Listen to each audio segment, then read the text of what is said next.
नमस्कार, स्वागत है आप सबका। मैं हूं पुनीत पाठक और मेरा मध्य प्रदेश की सबसे बड़ी अहम खबर से शुरुआत करेंगे। मध्य प्रदेश की सियासत इन दिनों सारे देश में चर्चा का विषय है। भोपाल से एक बड़ी खबर यह है कि कांग्रेस के विधायक हरदीप सिंह डंग ने इस्तीफा दे दिया है।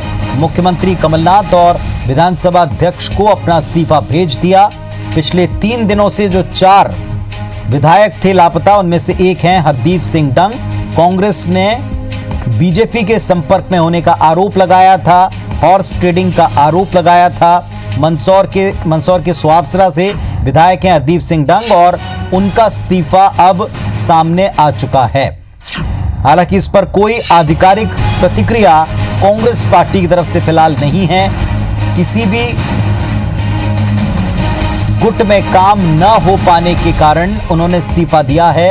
ये इस्तीफे में जो लिखा है आप टीवी स्क्रीन पर देख रहे हैं। कांग्रेस पार्टी 3 गुटों में बटी है, ये उन्होंने अपने इस्तीफे में लिखा। काम नहीं हो रहे थे, इसका दुख जाहिर किया। बात सुनी नहीं जा रही थी, इस बात का जिक्र किया। मंदसौर के सुहासरा से विधायक हैं हरदीप सिंह डंग, जिन्होंने अपना इस्तीफा दे दिया है। हमारे सहयोगी सुधीर दंडोतिया जुड़ गए हैं। सुधीर, इस्तीफे में मूलतः क्या लिखा है और क्या कांग्रेस की इस पर कोई प्रतिक्रिया आई है? देखिए, कांग्रेस के नेताओं का रिएक्शन अभी तक इस पर नहीं आ पाया है, पर लेकिन जो पीड़ा है वो अपनी व्यक्त की है हरदीप सिंह डंग ने। अगर पूरा मजमून इस खत का अगर हम उठा के देखें, इस्तीफे का अगर उठा के देखें, तो उसमें साफ तौर पर लिखा था कि उज्जैन संभाग से इकलौते कांग्रेस के विधायक हैं, सीनियर हैं, दूसरी मर्तबा है, मंत्री उनको नहीं बनाया गया, उनको नजरअंदाज किया गया। ये एक सबसे बड़ी बात। दूसरा, उसमें लिखा गया था कि अपने क्षेत्र की जनताओं की उम्मीदों पर पूरी तरह खरा नहीं उतरा हूँ, यानी कि क्षेत्र के लोग जो चाहते थे उस मुताबिक काम नहीं कर पा रहा हूँ। सरकार कांग्रेस की है, लिहाजा उम्मीदें क्षेत्र के लोगों को काफी ज्यादा है और ऐसे में उनको कहीं ना कहीं जो काम जो क्षेत्र के लिए करने चाहिए थे वो नहीं कर पा रहे हैं। ऐसे में अपने इस्तीफे में इस बात का जिक्र किया है। साथ ही साथ उन्होंने इस बात का भी जिक्र किया है कि जो किसी गुट से वो नहीं है, लिहाजा उनको मंत्री नहीं बनाया गया। दिग्विजय सिंह, कमलनाथ और ज्योतिरादित्य सिंधिया के गुट से वो नहीं आते हैं। जिससे कांग्रेस के कार्यकर्ता के तौर पर उन्होंने हमेशा काम किया है और यही वजह है कि एक कांग्रेस के कार्यकर्ता, आम कार्यकर्ता होने के नाते, किसी गुट का ना होने के नाते उनको मंत्रिमंडल में तवज्जो नहीं दी गई है। तो पूरे खत पर अगर हम देखें तो लगभग अपनी पीड़ा और व्यथा को उन्होंने व्यक्त किया और साफ साफ कहा है कि सरकार बनने के बाद में जो उनकी उपेक्षा लगातार की जा रही थी, अनदेखी जो लगातार की जा रही थी, उससे दुखी होकर वो इस्तीफा दे रहे हैं। और इस्तीफे की विधानसभा अध्यक्ष को इस्तीफा सौंपने के साथ में, क्योंकि मुख्यमंत्री कमलनाथ प्रदेश के अध्यक्ष भी हैं, संगठन के मुखिया भी हैं, लिहाजा उनको जो है इस्तीफे की कॉपी भी भेजी गई है। आप बने रहे सुधीर हमारे साथ, आपसे लगातार हम जानकारी लेते रहेंगे, बात भी करते रहेंगे। इस वक्त का एक और बड़ा अपडेट आपको ये बता दें कि जिस तरह इस्तीफा सामने आया है डंग का सामने, इस पर बीजेपी की तरफ से पहला रिएक्शन आ गया। मीडिया से इस्तीफे की जानकारी मिली। कांग्रेस में विधायकों की उपेक्षा हो रही है, ये कहना है वी.डी. शर्मा का। प्रताड़ित होकर वो इस्तीफा दे रहे हैं, यानी एक तरह से जो आरोप बीजेपी पर कांग्रेस के द्वारा लगाए जा रहे हैं उसके बारे में वो अपनी प्रतिक्रिया दे रहे थे। उनसे बातचीत की हमारे सहयोगी ने, सुनवाते हैं। कांग्रेस के विधायक हरदीप सिंह डंग ने अपने विधायकी से इस्तीफा दिया है और इस्तीफे को लेकर अगर हम बात करें तो प्रदेश अध्यक्ष जो है बीजेपी के विष्णुदत्त शर्मा जी हमारे साथ में। सर, हरदीप सिंह डंग ने इस्तीफा दिया है, कांग्रेस के विधायक पिछले 3 दिनों से लापता थे। देखिए, कांग्रेस जिस गरीबों के खिलाफ काम कर रही है ना, जनता की कोई सुन रहा, कानून व्यवस्था बिगड़ गई, तो ये उन्हीं के अंतर विरोध, अंतर कलह जो हम कह रहे थे कि जिस प्रकार से आज मध्य प्रदेश के अंदर उभर करके जो आया है, उसका परिणाम यह है कि हरदीप सिंह डंग जैसे स्वाभिमानी लोगों को इस सरकार से बाहर जाना पड़ रहा है, अपने दल से इस्तीफा देना पड़ रहा है। साहू लाल सिंह सर मिसिंग की रिपोर्ट डाली है। वो किसी की रिपोर्ट डालेगा कुछ होता है क्या? ये तो सब झूठ बोलने वाली सरकार है, हमेशा से झूठ बोलती रही है। जिंदगी भर झूठ के आधार पर सरकार बनी और झूठ के आधार पर आगे बढ़ना चाहते हैं। कुछ और विधायक सर ऐसे नाराज जो लगते हो आपको? तो विष्णुदत्त शर्मा सीधे तौर पर कहीं ना कहीं हरदीप सिंह डंग के इस्तीफे को कांग्रेस की अंतर्कलह उन्होंने बताया और सीधे तौर पर उनका कहना है कि जो विधायक मिसिंग है उसके बारे में कांग्रेस के नेता बेहतर बता सकते हैं। बीजेपी ने किसी तरह से कांग्रेस के किसी नेता से कोई संपर्क नहीं किया है। कैमरामैन रमेश राजपूत के साथ सुधीर दंडोतिया, IBC 24 भोपाल। तो असंतोष है कांग्रेस पार्टी में, कहना था वी.डी. शर्मा का। एक बड़ी खबर इस वक्त बीजेपी से निकल रही है। नेता प्रतिपक्ष गोपाल भार्गव दिल्ली रवाना हुए हैं। शिवराज सिंह चौहान पहले से दिल्ली में मौजूद हैं। विश्वास सारंग भोपाल पहुंचे हैं। सारंग के साथ मैहर विधायक नारायण त्रिपाठी भी हैं। तो आपको बता दें, सारंग के साथ में मैहर विधायक नारायण त्रिपाठी हैं जो भोपाल पहुंचे हैं और दिल्ली का रुख किया है नेता प्रतिपक्ष गोपाल भार्गव ने। सुधीर जुड़े हुए हमारे साथ। सुधीर, ये जो बड़ी खबर आ रही है इसका क्या अपडेट?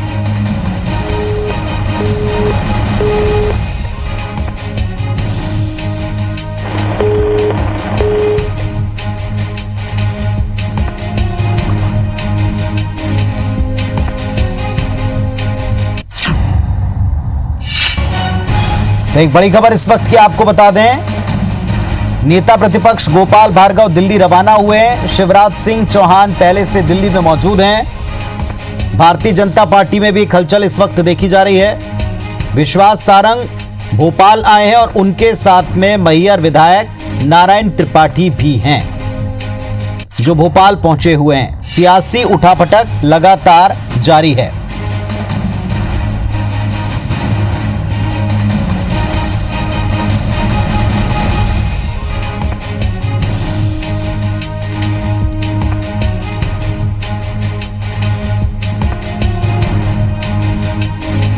तो इस वक्त की एक बड़ी खबर हम आपको दिखा रहे हैं। सियासी उठापटक जो मध्य प्रदेश में चल रही है। दिल्ली रवाना हुए हैं नेता प्रतिपक्ष गोपाल भार्गव। पूर्व सीएम शिवराज सिंह चौहान पहले से दिल्ली में मौजूद हैं। लगातार एक के बाद एक अपडेट और हलचल की खबरें भोपाल से लेकर दिल्ली तक नजर आ रही हैं। सुधीर हमारे साथ में जुड़ गए हैं। सुधीर, ये जो खबर मिल रही है कि नेता प्रतिपक्ष भोपाल से दिल्ली रवाना हुए हैं और भोपाल पहुंचे हैं विश्वास सारंग, साथ में नारायण त्रिपाठी, अपडेट दें इसका।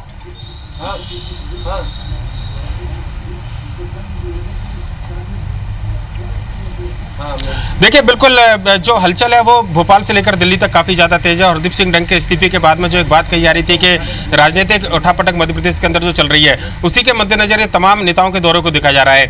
अगर बात करें, शिवराज सिंह चौहान कल से ही दिल्ली में है और आज उनका जन्मदिन भी था, लिहाजा मध्य प्रदेश के अंदर भोपाल के अंदर उनकी विधानसभा बुधनी के अंदर कई सारे कार्यक्रम थे और हजारों की संख्या में कार्यकर्ता उनके निवास पर पहुंचे थे। पर लेकिन शिवराज सिंह चौहान भोपाल वापस नहीं आए हैं, यानी कि अंदाजा लगा सकते हैं कि मध्य प्रदेश के अंदर सियासी घटनाक्रम को लेकर काफ़ी गंभीरता जो है बीजेपी के अंदर दिखाई दे रही है और हलचल जो है वो कहीं ना कहीं पूरे सियासी गलियारे में दिखाई दे रही है। नेता प्रतिपक्ष गोपाल भार्गव से कुछ देर पहले के लिए दिल्ली के लिए रवाना हुए हैं। बीडी शर्मा जो प्रदेश अध्यक्ष है वो एयरपोर्ट के लिए रवाना हुए हैं और ये माना जा रहा है कि वो आज देर रात दिल्ली पहुंच सकते हैं। लिहाजा मध्य प्रदेश में बीजेपी के सियासत के सभी बड़े चेहरे जिनको डिसीजन लेना है किसी भी बारे में, वो सब दिल्ली में मौजूद है और ये माना जा रहा है कि पार्टी के आला कमान यानी शीर्ष नेतृत्व जो है जेपी नड्डा या गृह मंत्री अमित शाह से मुलाकात कर सकते हैं और जो घटनाक्रम मध्य प्रदेश के अंदर चल रहा है उस पर वो हलचल दे सकते हैं। पर लेकिन एक सबसे बड़ी निगाह जो आरोप दिग्विजय सिंह लगातार जिन बीजेपी के नेताओं पर लगा रहे थे, उनमें से एक बड़ा चेहरा मध्य प्रदेश की सियासत का पूर्व मंत्री विश्वास सारंग वो भोपाल आ चुके हैं। यानी कि पिछले 3 दिन से जो कयास लगाए जा रहे थे कि विश्वास सारंग पर जो आरोप कहीं ना कहीं दिग्विजय सिंह लगा रहे थे, अब उनसे सीधे हम जानेंगे थोड़ी देर बाद जब वो आएंगे कि क्या कुछ इस पूरे मामले पर उनका कहना है। पर हलचल मध्य प्रदेश के अंदर अचानक तेज हुई है। हरदीप सिंह डंग के इस्तीफे को बीजेपी के प्रदेश अध्यक्ष ने दुर्भाग्यपूर्ण बताया है, ईमानदार विधायक उनको बताया है। इस्तीफे का जब कारण पूछा गया, बीजेपी से नेताओं के संपर्क की बात उनसे पूछी गई, तो उन्होंने साफ तौर पर कहा इस बात का जवाब जो है वो सीएम या फिर पूर्व मुख्यमंत्री दिग्विजय सिंह देख सकते हैं। यानी कि पुनीत कहना होगा कि जो बात कम से कम कल 6 विधायकों के लौटने के बाद में कांग्रेस खेमे के अंदर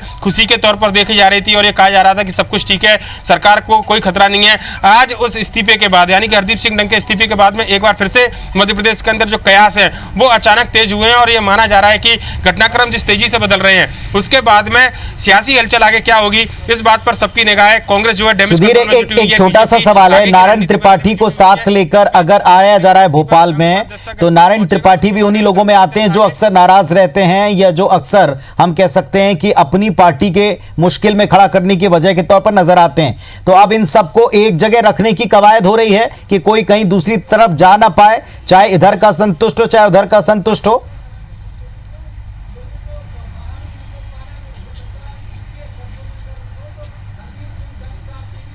बिल्कुल पुनीत, देखिए इस तौर पर भी इसको देखा जा सकता है। नारायण त्रिपाठी ने जब भी कोई बयानबाजी की है तो बीजेपी के बजाय उनका बयान हमेशा शिवराज सिंह चौहान के ऊपर फोकस था। बीजेपी के तमाम जो दूसरे नेता थे, हमने देखा था कि अपने बयानों के बाद में वो बीजेपी के दफ्तर भी पहुंचे थे, राकेश सिंह से मुलाकात की थी, गोपाल भार्गव से कई बार मुलाकात की थी, विश्वास सारंग से अच्छी मित्रता उनकी है। लिहाजा जब दोनों साथ में आए हैं तो इसको इस और निश्चित तौर पर देखा जा सकता है, क्योंकि 2 विधायकों के नाराज होने की बात बीजेपी की लगातार कही जा रही थी और जब संभागवार बैठक 2 दिन पहले बीजेपी के जो शीर्ष नेतृत्व है शिवराज सिंह चौहान, वीडी शर्मा और सुभाष भगत ने जो बैठकें बुलाई थी, उसमें दोनों विधायक शरद कौल और नारायण त्रिपाठी दोनों नाराज रहे थे और ये माना जा रहा था कि कहीं ना कहीं नाराजगी उनकी बरकरार है। ऐसे में विश्वास सारंग के साथ उनका आना ये निश्चित तौर पर बताता है कि बीजेपी शायद अपने जो कुनबे के जो विधायक है उनको समेटने की कोशिश कर रही है, उनको एकजुट रखने की कोशिश कर रही है और शायद उसमें कुछ हद तक कामयाब रही है। लिहाजा उसके आगे की रणनीति पर अभी विचार किया जा रहा है और कांग्रेस के विधायकों के जो इस्तीफे, जो एक बात कही जा रही थी कि उनको बंधक बनाया गया, कांग्रेस के विधायकों को तोड़कर ले जाने की जो बात सामने निकल कर आई थी, ये तमाम जो राजनीतिक घटनाक्रम निश्चित तौर पर बताते हैं कि शायद अपने विधायकों को संभालने के बाद में आगे की रणनीति पर बीजेपी विचार कर रही है। आगे का घटनाक्रम बीजेपी का क्या होगा, ये केंद्रीय नेतृत्व यानी कि शीर्ष नेतृत्व से चर्चा के बाद तय किया जाएगा। पर लेकिन कांग्रेस के अंदर जो दूसरे विधायक जो लापता हैं, खासकर अगर बात करें रघुराज सिंह कंसाना की बात हो या रसाऊलाल सिंह की बात हो, जिनकी गुमशुदगी की रिपोर्ट उनके परिजनों ने डाली है, उनको लेकर क्या कुछ आगे हलचल होती है, इस बात पर सबकी निगाह है। क्योंकि जो सरकार को समर्थन देने वाले कई विधायक हैं वो इस बात पर आश्चर्य व्यक्त कर रहे हैं कि एक विधायक का अपने पद से इस्तीफा देना, वो भी किसी पार्टी से चुने हुए विधायक का इस्तीफा देना, ये अपने आप में एक बड़ी बात होती है और कांग्रेस के अंदर ये बिल्कुल साफ दर्शाता है कि सब कुछ बिल्कुल ठीक नहीं है। पुनीत, चलिए देखते हैं कि कुछ और मिनटों में, कुछ और घंटों में क्या स्थितियां बनती हैं। आप नजर रखें, आपसे अपडेट हम लगातार लेते रहेंगे। फिलहाल शुक्रिया इस पूरी जानकारी के लिए। लगातार बड़ी खबरें मध्य प्रदेश से निकलकर सामने आ रही। जौहरी नए डीजीपी बने हैं। विवेक जौहरी मध्य प्रदेश के नए डीजीपी बने हैं। एक बड़ी जिम्मेदारी उनको मिली है। विवेक जौहरी मध्य प्रदेश के नए डीजीपी बनाए गए हैं।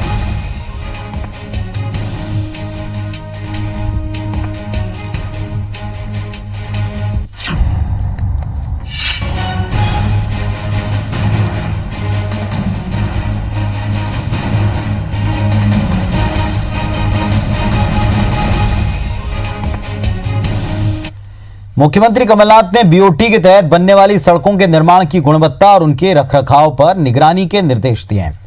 उन्होंने गड़बड़ी पाए जाने पर सख्त कार्रवाई की चेतावनी दी है। भोपाल स्थित मंत्रालय में मध्य प्रदेश सड़क विकास निगम की 39वीं संचालक मंडल बैठक में मुख्यमंत्री ने यह निर्देश दिया। बैठक में बीओटी के तहत प्रस्तावित 957.19 किलोमीटर लंबी लगभग 3000 करोड़ रुपए की लागत से 12 सड़कों को स्वीकृति प्रदान की गई है।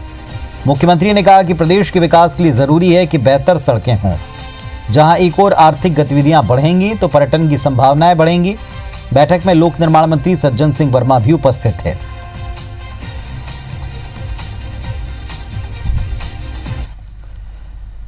भोपाल के मिंटो हॉल में 2031 तक के मास्टर प्लान के ड्राफ्ट का नगरीय प्रशासन मंत्री जयवर्धन सिंह ने विमोचन किया।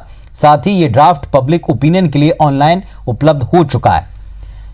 1017 किलोमीटर क्षेत्रफल में फैले मास्टर प्लान के तहत कुल 248 राजस्व ग्राम शामिल होंगे।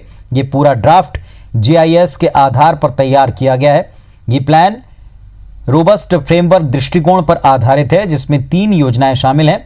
दीर्घकालीन योजनाएं जिसमें मेट्रो और बीआरटीएस होगा, 20 से 30 साल के लिए मध्यावधि योजनाएं और मांग और प्रस्ताव के आधार पर ये योजनाएं तय होंगी। अल्पावधि योजनाएं जो 10 से 20 साल के लिए बनाई जाएंगी।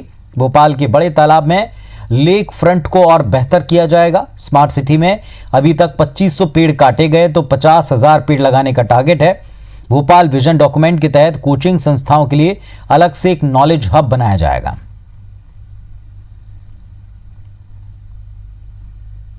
आज जो हम मास्टर प्लान आप सबके बीच प्रस्तुत कर रहे हैं, इस मास्टर प्लान में की जो सीमा है, अब तक प्लानिंग एरिया था 601 स्क्वायर किलोमीटर्स का। अब भोपाल का प्लानिंग एरिया हमने कर दिया है 1016 स्क्वायर किलोमीटर्स। और जो हमने मास्टर प्लान बनाया है, हमने ये अनुमान लगाया है कि 2031 तक अगर जनसंख्या 35 लाख की होगी तो भी हम इस शहर के लिए व्यवस्थित प्लानिंग कर सकेंगे। मध्य प्रदेश के अगले मुख्य सचिव जल संसाधन के अपर मुख्य सचिव एम गोपाल रेड्डी बनेंगे। सरकार में उनके मंत्रालय में ओएसडी बनने के आदेश जारी हो चुके हैं। बताया जाता है कि मुख्य सचिव के लिए उनके नाम को उच्च स्तर पर हरी झंडी मिल चुकी है। वर्तमान सीएस एसआर मोहंती 31 मार्च को रिटायर होंगे। वो विद्युत नियामक आयोग के चेयरमैन हो सकते हैं और इसके लिए उन्होंने आवेदन किया है।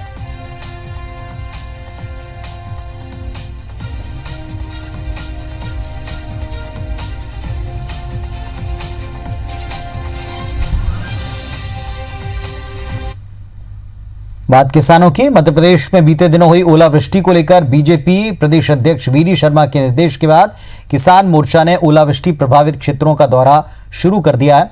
किसान मोर्चा ने ओला प्रभावित किसानों के लिए सरकार से 40,000 रुपए प्रति एकड़ मुआवजा मांगा है। किसान मोर्चा प्रदेश अध्यक्ष रणवीर सिंह रावत ने प्रदेश सरकार पर आरोप लगाया कि अब तक सरकार की ओर से कोई प्रतिनिधि ओला प्रभावित किसानों के बीच नहीं पहुंचा और न ही सर्वे का काम शुरू किया।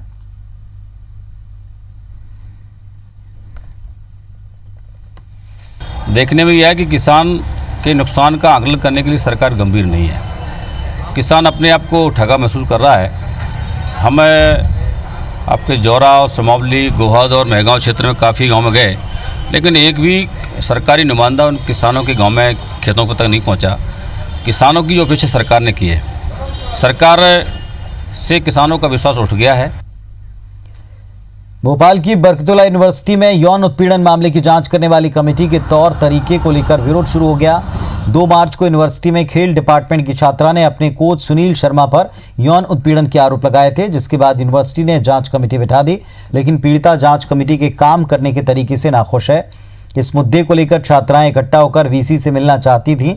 लंबे इंतजार के बाद जब वीसी पहुंचे तो पीड़िता ने उनसे बात की और उनकी मांगें मानने का आश्वासन दिया। भरोसा दिलाया कि कोच को यूनिवर्सिटी में आने नहीं दिया जाएगा। इसी दौरान कैंपस में एक व्यक्ति बंदूक लेकर पहुंच गया, जिसके बाद भारी पुलिस बल कैंपस में मौजूद रहा। एबीवीपी और एनएसयूआई कार्यकर्ताओं के बीच में झड़प भी हुई।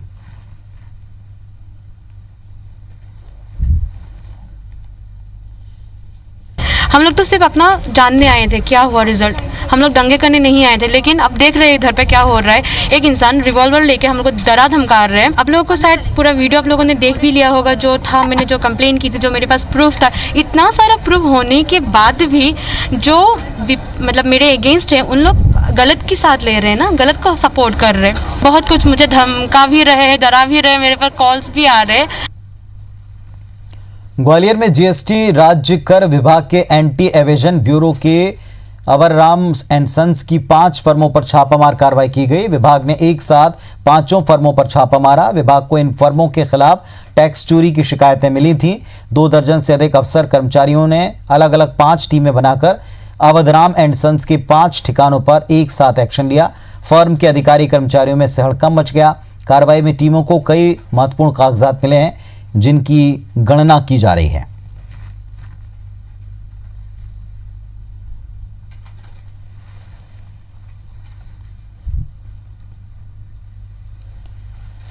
मध्य प्रदेश के खनिज मंत्री प्रदीप जायसवाल ने एक बार फिर कंप्यूटर बाबा को निशाने पर लिया। कहा कि वे स्वयंभू कंप्यूटर हैं, उन्हें तकनीकी का ज्ञान तो है नहीं।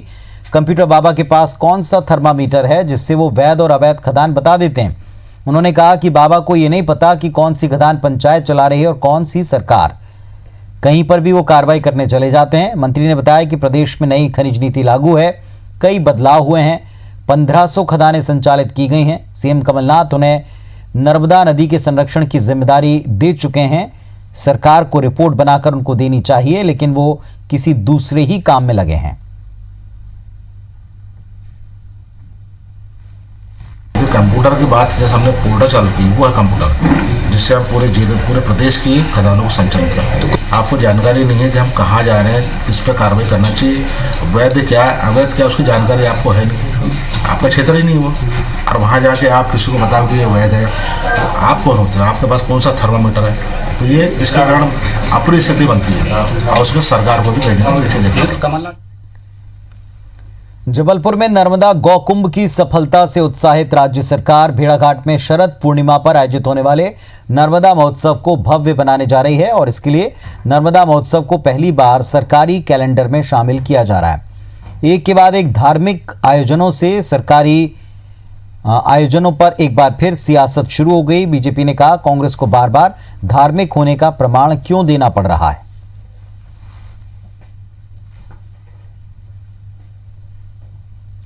ये जो 1980 में एक राजनीतिक दल पैदा हुआ, ये अपने स्वार्थ के लिए क्या हमें हमारा धर्म करने से भी रोकेगा? क्या देश के करोड़ों लोगों की आस्था को भी ये गलत दिशा में ले जाने का प्रयास करते रहेंगे? हर राज्य में इनकी कलई खुलती जा रही है और बहुत समय नहीं है जब दिल्ली का सिंहासन भी डोल उठेगा। धार्मिक होने का प्रमाण बार बार इनको क्यों देना पड़ रहा है? कांग्रेस कहीं ना कहीं हिंदू धर्म के विरोध में खड़ी हुई दिखी, उसको पहचान मिली और उस पहचान को मिटाने के लिए वो लगातार इस प्रकार के प्रयास कर रहे हैं। हिंदू धर्म को फिर से अपनाना चाहते हैं, हिंदू धर्म को मानते हैं। बहुत बहुत उनका स्वागत है। उमरिया रेलवे स्टेशन के पास एक व्यक्ति के पटरी पार करने के दौरान हादसे में उसके ट्रेन से कटने का लाइव वीडियो सामने आया। जानकारी के मुताबिक मृतक भगवान दीन कोल उमरिया के कैंप मोहल्ले का रहवासी था। पटरी के उस पार ज्वालामुखी कॉलोनी स्थित किराने की दुकान से सामान खरीदने जा रहा था और तभी कटनी बिलासपुर मेमू ट्रेन आई और युवक को रौंदते हुए चली गई। पूरी घटना स्थानीय व्यापारी के एक सीसीटीवी कैमरे में कैद हो गई। इसके बाद स्थानीय लोगों में रेलवे प्रशासन के खिलाफ गुस्सा है। यहाँ कई दशकों पुराना रेलवे फाटक बंद कर दिया गया। फाटक बंद होने के कारण लोग जान जोखिम में डालकर फाटक को पार करते हैं।